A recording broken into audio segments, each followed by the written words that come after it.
या विभागाचे राज्यमंत्री राजे अमरीशराव, त्याचप्रमाणे मंचावर उपस्थित महापौर संजय मोरेजी, श्री आमचे सहकारी श्री रुपेश म्हात्रेजी, किसन कथोरेजी, प्रताप सरनाईकजी, नरेंद्र पवारजी, गणपत गायकवाडजी, रवींद्र फाटकजी, या विभागाचे सचिव श्री राजगोपाल देवराजी, त्याचप्रमाणे या ठिकाणी उपस्थित श्री राजीव जाधव, विनीता सिंगल, युनिसेफच्या श्रीमती राजेश्वरी, सर्वच अधिकारी आणि उपस्थित सर्व भगिनी आणि बंधूंनो, जागतिक आदिवासी दिनाच्या निमित्ताने आज हा कार्यक्रम या ठिकाणी होतोय आणि म्हणून मी सर्वप्रथम जगभरातील आमच्या आदिवासी बांधवांना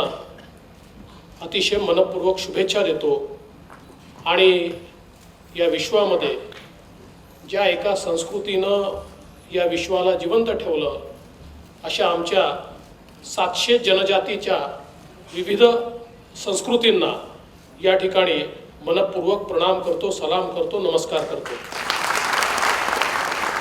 आजच्या दिवसाचं एक अजून महत्त्व आहे। आज आपल्याला माहिती आहे की ऑगस्ट क्रांतीचा दिन देखील आहे आणि 9 ऑगस्ट 1942ला महात्मा गांधींनी करो या मरो आणि अंग्रेजो भारत छोडो अशा प्रकारचा नारा दिला होता आणि आजच्या या निमित्ताने खरं म्हणजे ज्या शहीदांनी, क्रांतिकारकांनी इंग्रजांशी लढा दिला त्यांची आठवण करणं हे अत्यंत महत्त्वाचं आहे। असेच एक अमर शहीद बाबूराव शेडमाके जे आदिवासी समाजामध्ये जन्माला आले आणि अवघ्या विशीमध्ये ज्यावेळेस इंग्रजांच्या विरुद्ध 1857चं बंड झालं त्यावेळी 500 आदिवासींची फौज तयार केली आणि 2 वेळा इंग्रजांच्या सेनेला त्या ठिकाणी युद्धामध्ये पराभूत करून चंद्रपूर जिल्ह्यामध्ये स्वतंत्र भारताचा झेंडा हा 1857 साली फडकवण्याचं काम या आदिवासी सेनेनं अमर शहीद बाबूराव शेडमाकेंनी केलं। 1858 मध्ये एक त्यांच्याशी कपट करून इंग्रजांनी त्यांना पकडलं आणि त्याच्यानंतर त्यांना फाशी देण्यात आली। त्यावेळी त्यांचं वय 25-26 वर्षाचं होतं। दुसरी आठवण या ठिकाणी शहीद बिरसा मुंडा यांची, ज्यांना भगवान बिरसा मुंडा म्हणून देखील ओळखलं जातं, की ज्यांनी ज्यावेळी आदिवासींवर मोठ्या प्रमाणात अनन्वित अत्याचार होत होते आणि इंग्रज आणि काही सावकार मिळून त्यांना त्या ठिकाणी अनन्वित अत्याचाराला सामोरं नेत होते, अशा वेळी आमची जमीन, आमचं जल, आमचं जंगल हे आम्ही कुठल्याही परिस्थितीत कोणाच्याही कब्जात देणार नाही आणि जल, जमीन, जंगल याच्यावर आदिवासीचा हक्क आहे अशा प्रकारचा नारा देत भगवान बिरसा मुंडांनी इंग्रजांच्या विरुद्ध एक मोठं बंड त्या काळात उभं केलं आणि अशी परिस्थिती तयार झाली की इंग्रजांना जळीस्थळी बिरसा मुंडाच दिसायचे आणि अचानकपणे इंग्रजी सैन्यावर आपलं छोटंसं सैन्य घेऊन ज्यावेळी बिरसा मुंडा तुटून पडायचे त्यावेळी इंग्रज सळोखी पळवून सुटायचे आणि त्या काळामध्ये बिहार, झारखंड, छोटा नागपूर वगैरे या सगळ्या भागामध्ये इंग्रजांच्या जोखळातनं सामान्य आदिवासीला सोडवण्याचं काम आणि शहीद बिरसा मुंडांमुळेच आदिवासींची जल, जमीन आणि जंगल वाचवण्याचं काम हे त्या काळामध्ये झालं आणि आपल्याला माहिती आहे की त्यांना देखील त्या ठिकाणी शहीद व्हावं लागलं आणि शहीद झाले तेव्हा त्यांचं वय अवघं 25 वर्षाचं होतं। अशा प्रकारे आदिवासी समाजामध्ये ज्यांनी या देशाच्या स्वातंत्र्याकरता अत्यंत प्राणाची आहुती दिली अशा या 2 शहीदांचं आणि विशेषतः भगवान बिरसा मुंडा यांची तर प्रेरणा आजही समाजाला मिळते, कारण त्यांनी एक अशी व्यवस्था उभी केली होती की ज्या व्यवस्थेनं खऱ्या अर्थानं जी आदिवासी संस्कृती आहे ती संस्कृती कशा प्रकारे न्याय देऊ शकते अशा प्रकारचा विश्वास हा त्या काळामध्ये तयार केला आणि म्हणून त्यांना देखील आपण या निमित्ताने अभिवादन करू आणि आजच्या दिवसाच्या निमित्ताने त्यांची देखील आपण आठवण करू। आज या निमित्ताने आपले आदिवासी विकास मंत्री विष्णू सवराजी यांचं मी अतिशय मनपूर्वक अभिनंदन करतो. सौराजी असतील, राजे अमरीशराव असतील, आमचे देवरा असतील, या सर्वांनी मिळून या विभागामध्ये खूप मोठ्या प्रमाणात गेल्या वर्ष सव्वा वर्षामध्ये परिवर्तन केलं आणि खूप चांगल्या प्रकारे विविध योजना या सामान्यांपर्यंत पोहोचल्या पाहिजेत अशा प्रकारचा प्रयत्न सुरू केला. आज सरकारच्या वतीनं एकीकडे आदिवासींची जी संस्कृती आहे त्या संस्कृतीचं जतन झालं पाहिजे.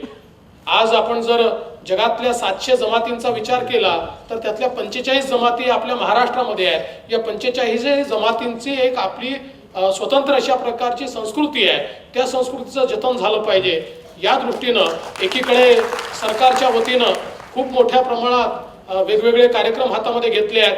मग वारली हाटचा विषय असेल किंवा गोंडवाना संस्कृतीच्या निमित्ताने आपण हातात घेतलेली कार्य असतील किंवा विविध प्रकारचे जे काही आमचे समाज आहेत त्या समाजामध्ये जनजातींमध्ये त्यांची जी संस्कृती आहे, त्यांची जी भाषा आहे, त्या प्रत्येक भाषेला मग गोंड असेल, कोरकू असेल, वेगवेगळ्या प्रकारच्या सगळ्या भाषांना त्या ठिकाणी कशा प्रकारे त्याचं संवर्धन करता येईल अशा प्रकारचा प्रयत्न आपण एकीकडे चालू केला. पण त्याच वेळी या समाजाला केवळ त्याच्या संस्कृतीचं जतन करत असताना त्याला मागास ठेवायचं नाही, तर त्याच्या संस्कृतीचं जतन तर करायचंच, पण आधुनिक जगतामध्ये देखील पूर्णपणे त्या आधुनिकतेचा स्वीकार करता आला पाहिजे आणि आधुनिक जगाचे नागरिक म्हणून आमच्या जनजातीच्या आदिवासी लोकांना या ठिकाणी जगता आलं पाहिजे. अशा प्रकारचा कार्यक्रम आपण हातामध्ये घेतला आणि म्हणूनच आज जो आपण 25,000 विद्यार्थ्यांना नामांकित शाळांमध्ये शिकवण्याचा निर्णय घेतला. एकीकडे आश्रमशाळा तर चांगल्या करायच्याच आहेत, ते आपण करतो देखील आहे, पण त्यासोबत आमच्या आदिवासी विद्यार्थ्यांना केवळ आदिवासी विद्यार्थ्यांमध्ये राहून आणि त्यांनी जंगलामध्येच का शिकावं, तर त्याला जर संधी मिळेल तर त्यांनी शहरामध्ये चांगल्या शाळेमध्ये आणि समाजाच्या सगळ्या घटकांसोबत शिकून मुख्य प्रवाहामध्ये आलं पाहिजे. म्हणजे आपल्या संस्कृतीचं जतन करत असताना मुख्य प्रवाहामध्ये येऊन जोपर्यंत आमचा आदिवासी समाज हा वेगानं पुढे जाणार नाही तोपर्यंत आमची ही विकासाची जी काही वाटचाल आहे ही पूर्ण होऊ शकत नाही. आणि म्हणून त्याच निमित्ताने 25,000 विद्यार्थ्यांना आपण मागच्या वर्षी प्रवेश दिला. यावर्षी मला असं वाटतं त्याहीपेक्षा जास्त विद्यार्थ्यांना आपण या ठिकाणी प्रवेश देतोय. आणि हे करत असताना सगळ्या नामांकित शाळा आपण त्या ठिकाणी बघितल्या. मागच्या वर्षी काही शाळांमध्ये आपण प्रवेश दिल्यानंतर असं लक्षात आलं की काही सुविधा कमी आहेत, यावर्षी त्या देखील बदलल्या. कारण आमच्या विद्यार्थ्यांना पूर्णपणे ज्या शाळेमध्ये कदाचित त्यांचे पालक कधीच शिकवायचं स्वप्न पाहू शकत नाही अशा शाळांमध्ये आमचे आदिवासी विद्यार्थी शिकले पाहिजेत. हा प्रयत्न आपण राज्य सरकारच्या वतीनं सुरू केला आणि मला विश्वास आहे की 5 वर्षामध्ये 1.5 लाख विद्यार्थी हळूहळू करून ज्यावेळेस नामांकित शाळांमध्ये शिकतील त्यावेळी खऱ्या अर्थानं त्यांच्यातनं जी तयार होणारी पिढी आहे ही पिढीच आदिवासी समाजाला पुढे घेऊन जाईल. मग कोणाच्याही मदतीची गरज ही आमच्या आदिवासी समाजाला त्या ठिकाणी राहणार नाही. आज आपण बघितलं या मुलांचा आपण सत्कार केला. अतिशय विपरीत परिस्थितीमध्ये कशा प्रकारे उत्तम अशा प्रकारचं शिक्षण हे त्यांनी त्या ठिकाणी घेतलं. आश्रमशाळांमध्ये राहून देखील त्या ठिकाणी चांगल्या प्रकारे शिकता येतं, चांगले मार्क्स मिळवता येतात. किंवा आमचा आदिवासी विद्यार्थी हा IITचं स्वप्न बघू शकतो, तो IIMचं स्वप्न बघू शकतो, तो इंजिनिअरिंगचं स्वप्न बघू शकतो. ते स्वप्न पूर्ण करण्याचा एक वसा हा आज आदिवासी विकास विभागाने उचललेला आहे आणि त्यामुळे खूप मोठ्या प्रमाणात चांगल्या प्रकारचे शिक्षणाचे कार्यक्रम हे आपल्या या विभागाच्या माध्यमातून आपण करतो. त्यासोबत या विभागाच्या अंतर्गत प्रत्येक आदिवासी कुटुंबाला स्वतःचं घर मिळालं पाहिजे ही संकल्पना आपण मांडली आणि 2019 सालापर्यंत एकही आमचं आदिवासी कुटुंब हे आपल्या स्वतःच्या घराशिवाय राहू नये अशा प्रकारची योजना आपण तयार केली. त्याकरता आपण एक वेगळा विभाग हा या ठिकाणी तयार केला आणि त्या माध्यमातून मोठ्या प्रमाणात या योजना या ठिकाणी राबवून आणि सगळ्यांना घरं मिळाली पाहिजेत अशा प्रकारचा प्रयत्न देखील आपण सुरू केलाय. पण सगळ्यात महत्वाची योजना जर कुठली असेल तर मला ही अमृत आहार योजना वाटते की जी आज या ठिकाणी आपण सुरू केली. याचं कारण असं आहे की आपण जर बघितलं तर आदिवासी समाजामध्ये कुपोषण आणि हे कुपोषण काय तर ते बालकांमध्ये या करताय की माताच कुपोषित आहे. ती माता ज्यावेळेस गरोदर असते त्यावेळेस तिला कुठलंही पोषण न मिळाल्यामुळे गर्भात वाढणारं जे मूल आहे तेच कुपोषित आहे. माता कुपोषित आहे, मुलं कुपोषित आहे. आणि आपण जर बघितलं तर 40-40, 50-50% आपली मुलं तीव्र कुपोषित तर कदाचित कमी असतील पण ती स्टंटेड निघाली, ती त्यांची प्रमाणात वाढ झाली नाही. तर ज्यावेळेस अशा प्रकारे शारीरिक वाढ त्या प्रमाणात पोषण मिळत नाही त्यावेळेस बौद्धिक वाढीवर देखील त्याचा थोडा ना थोडा परिणाम होतो. आणि मग ज्या प्रकारे एक बौद्धिक वाढ झाली पाहिजे ती बौद्धिक वाढ देखील मिळत नाही आपण असं म्हणतो की डोक्याचा रस्ता हा पोटातनं जातो आणि त्यामुळे जर योग्य अन्न, योग्य प्रकारचं बॅलन्स फूड हा आपण जर देऊ शकलो तर त्यातनंच खऱ्या अर्थानं हे परिवर्तन होऊ शकतं आणि तोच प्रयत्न आपण सुरू केला. आज मला या ठिकाणी सांगितलं पाहिजे की आपला आरोग्य विभाग असेल, आदिवासी विकास विभाग असेल, यांनी जे हे प्रयत्न गेल्या 1-1.5 वर्षात केले त्यामुळे आपल्या आदिवासी क्षेत्रामध्ये जे आपले हेल्थ इंडिकेटर्स आहेत याच्यामध्ये मोठं परिवर्तन आलं.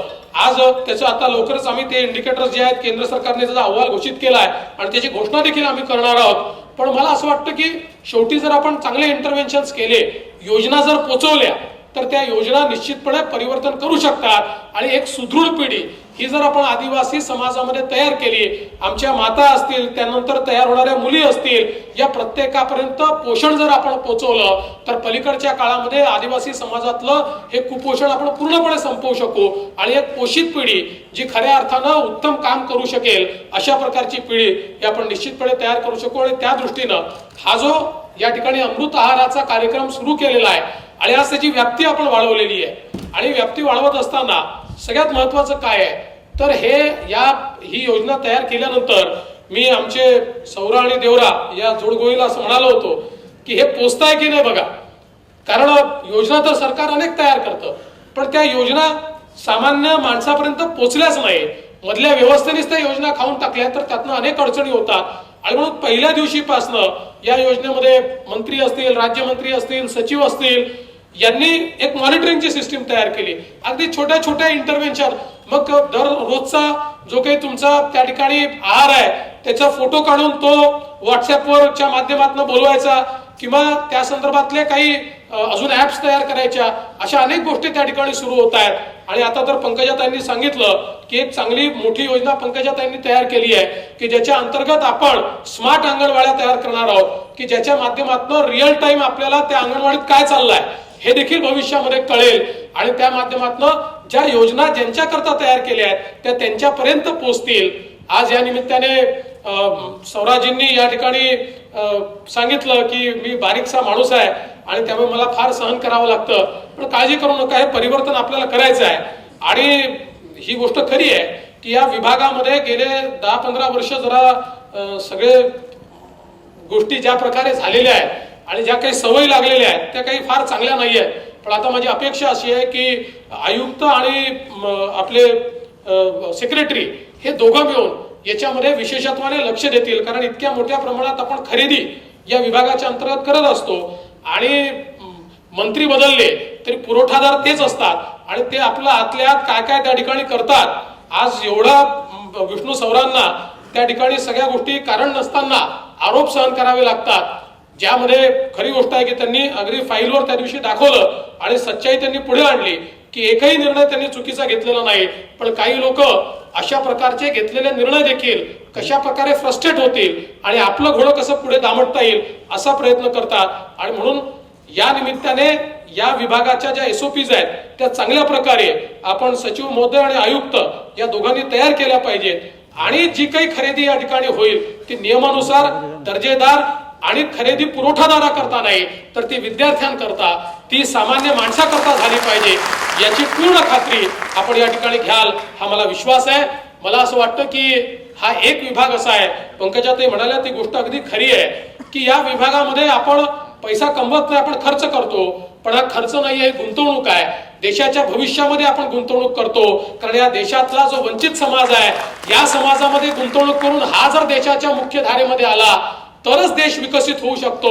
डॉक्टर बाबासाहेब आंबेडकरांनी जे संविधान आपल्याला दिलं त्या संविधानाने आपल्याला अशी शक्ती दिली आहे की समाजातल्या शेवटच्या माणसाचा विकास करण्याचं ध्येय पुढे ठेवून आपला राज्यकारभार चालला पाहिजे. त्यामुळे कितीही आपण श्रीमंती गाठली तरी देखील जर समाजाचा मोठा घटक हा त्या विकासाच्या प्रक्रियेपासून वंचित असला तर आपण आपला देश समृद्ध झाला, आपला विकास दर वाढला असं म्हणू शकणार नाही. आणि म्हणून हा प्रयत्न आपल्याला या माध्यमातून करायचा आहे. ही गुंतवणूक उत्तम प्रकारे झाली पाहिजे आणि समाजाचा हा सगळा घटक हा आपल्या मुख्य धारेमध्ये आला पाहिजे. अशा प्रकारचा प्रयत्न आपण या निमित्ताने करू. आज या आदिवासी दिनाच्या निमित्ताने या जगभरातल्या आदिवासी संस्कृतीला आणि केवळ भारत नाही तर जगामध्ये सगळीकडे हा दिवस आज साजरा केला जातो. कारण जगामध्ये सगळ्या देशांमध्ये आज मानव ही जात या ठिकाणी जिवंत आहे, ती जात आज प्रगती करते आहे, याचं मूळ कारण या मानव जातीला ज्यांनी खऱ्या अर्थानं त्या ठिकाणी जिवंत ठेवलं तो आमचा आदिवासी समाज आहे, तो आमचा जनजातीचा समाज आहे. आणि म्हणून त्याला आज या निमित्ताने आपण सगळे मिळून वंदन करूया, नमस्कार करूया आणि त्याच्या विकासाकरता आपण सर्व लोक कार्यरत होऊया. एवढीच आजच्या प्रसंगी मी विनंती करतो आणि माझं बोलणं संपवतो. धन्यवाद. जय हिंद, जय भारत, जय महाराष्ट्र, जय सेवा. अत्यंत मंगलमय आणि समृद्ध